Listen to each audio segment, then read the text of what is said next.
আশাবোৰ হেৰাই যোৱা নাই। আবেগৰ শিখাত এদিন মোৰ হৃদয় জ্বলি উঠিছিল।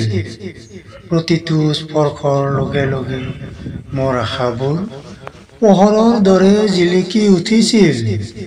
এতিয়া জুইকুৰা ম্লান হ'বলৈ ধৰিলে। আবেগবোৰ শীতল হ'ল।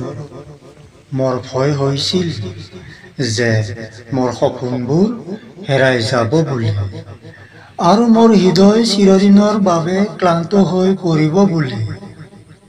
কিন্তু তথাপিও আকাংক্ষাৰ ছাইত এতিয়াও এটা স্ফুলিংগ ৰৈ গৈছে, কোমল, টিপটিপীয়া।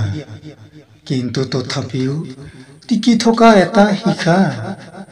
মই এসময়ত বুজি পোৱা মানৱ প্ৰেম, এই সময়ত মোক বনৰীয়া কৰি ৰখাৰ কামনা, যদিও সময়ৰ দ্বাৰা ৰং কৰা হৈছে, তথাপিও জ্বলি আছে। আৰু মোৰ হৃদয় এতিয়াও মূল্যৱান হৈ আছে, কিয়নো আকাংক্ষাই নিজৰ ৰূপ সলনি কৰিব পাৰে, যদিও হেৰাই যোৱা নাই।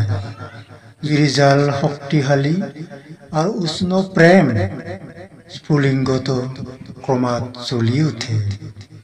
ইমান উজ্জ্বলভাৱে জ্বলি থকা শিখাটোৱে আন্ধাৰৰ মাজেৰে মোক পথ প্ৰদৰ্শন কৰে, যুঁজৰ যোগ্য মানৱ প্ৰেমলৈ।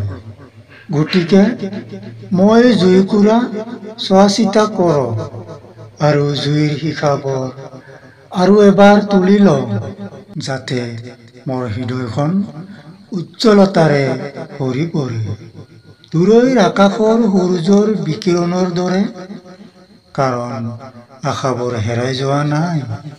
আকাংক্ষাৰ জুইকুৰাই মোক আত্মাক মুক্ত কৰিছে, আৰু ইয়াৰ উষ্ম আলিংগনত মোৰ হৃদয়খন চিৰদিন জিলিকি থাকিব। এইটোৱেই মোৰ আশা, আকাংক্ষাৰ উজ্জ্বল শিখা।